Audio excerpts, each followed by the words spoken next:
Bismillahirrahmanirrahim. An Abi Hurairah radhiyallahu anhu, anin Nabi sallallahu alaihi wasallam qala, ma naqasat sadaqatun min malin wa la zadallahu abdan bi afwin illa izan wa ma tawadda'a ahadun lillahi illa rafa'ahu Allah. Rawahu Muslim. Nah, bagaimana pengertian hadis ini? Saya ambil dari kitab syarahnya Imam Nawawi. Yang pertama, mana kosot sodakotun mimbalin. Sedekah itu tidak akan mengurangi harta. Bagaimana maksudnya? Ada dua pengertian. Yang pertama, ketika orang gemar bersedekah, maka hartanya akan diberi keberkahan oleh Allah Subhanahu wa Ta'ala. Ya, diselamatkan dari mara bahaya dan diselamatkan dari musibah, malapetaka, mudarat, sebagai pengganti nominal harta yang kita sedekahkan. Akan diganti dengan keberkahan dan keselamatan. Dan ini bisa dirasakan bagi orang yang sering bersedekah. Karena sering bersedekah, maka hidupnya tenang, selamat dari musibah, selamat dari cobaan, selamat dari kemudaratan. Keberkahan walaupun tidak terlihat, namun bisa dirasakan. Makna yang kedua, walaupun nominal harta kita berkurang karena disedekahkan, namun sejatinya itu tidak berkurang, karena akan diganti pahala oleh Allah Subhanahu wa Ta'ala. Dan juga akan diberi ganti harta yang berlipat ganda sebagai balasan harta yang kita sedekahkan. Jadi orang yang gemar bersedekah, di samping mendapatkan pahala dari Allah nanti di akhirat, juga akan dilipat gandakan hartanya. Hartanya semakin banyak, semakin melimpah. Dan ini bisa kita lihat dari sisi ekonomi.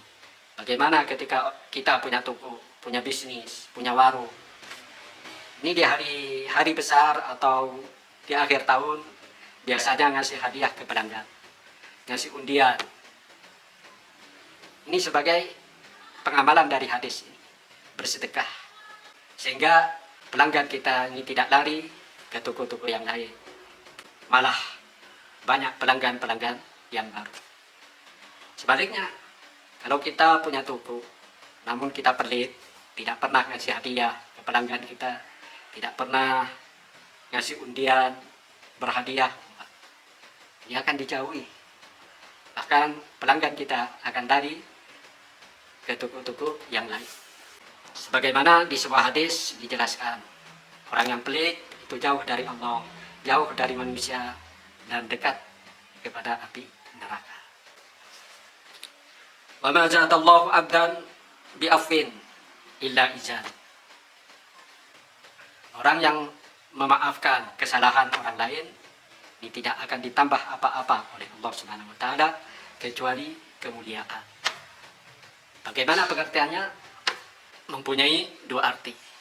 Yang pertama, diartikan secara tekstual, yaitu orang yang memaafkan kesalahan orang lain akan ditambah kemuliaannya oleh Allah Subhanahu wa Ta'ala, akan disegani oleh orang lain, akan bertambah nilainya di hati masyarakat, di hati orang lain. Orang lain akan segan, orang lain akan suka, karena kita mudah memaafkan. Dan inilah yang dilakukan oleh Rasulullah SAW di Fathul Makkah dan di waktu-waktu yang lain. Rasulullah mudah memaafkan orang yang telah mentolim. Rasulullah SAW memaafkan orang-orang Quraisy yang mengusirnya, yang mengganggunya, yang memeranginya. Ketika tinggal Rasulullah menghembuskan pedang ke leher mereka, tetapi tidak dilakukan oleh Rasulullah. Malah Rasulullah memaafkan mereka. Idhabu antum tulaqo. Pergilah kalian. Kalian adalah orang yang bebas. Karena akhlak Rasulullah SAW yang seperti ini, memaafkan kesalahan mereka. Akhirnya mereka berbondong-bondong masuk Islam. Ditambahlah kemuliaan Rasulullah.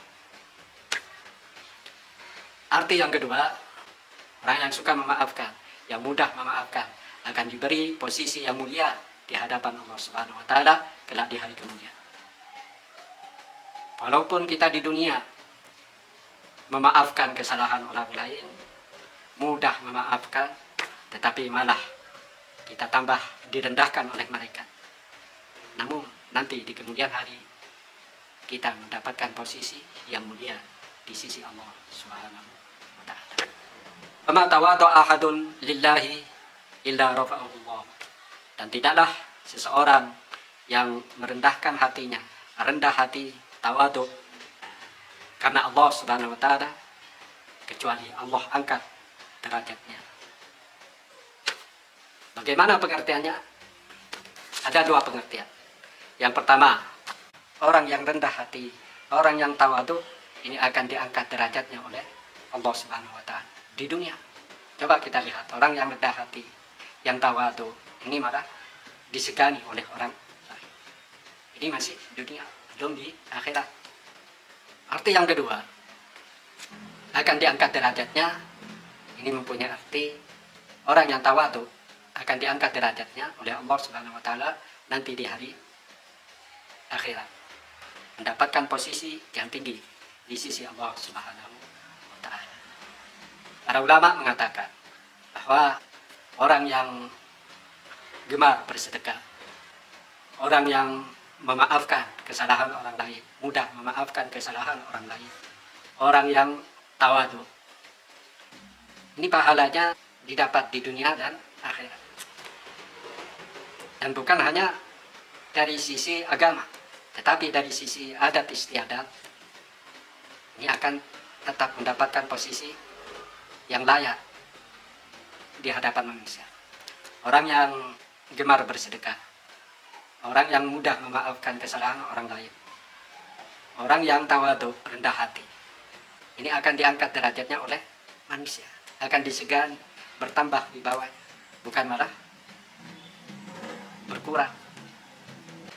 Oleh karena itu, marilah kita jadi golongan orang-orang yang dermawan, gemar bersedekah, orang yang mudah memaafkan, orang yang tawadhu, rendah hati. Ini kita akan mulia di dunia dan akhirat. Semoga Allah Subhanahu wa taala memberikan taufik, maunah, hidayah kepada kita untuk melakukan 3 hal. Amin. Allahumma amin.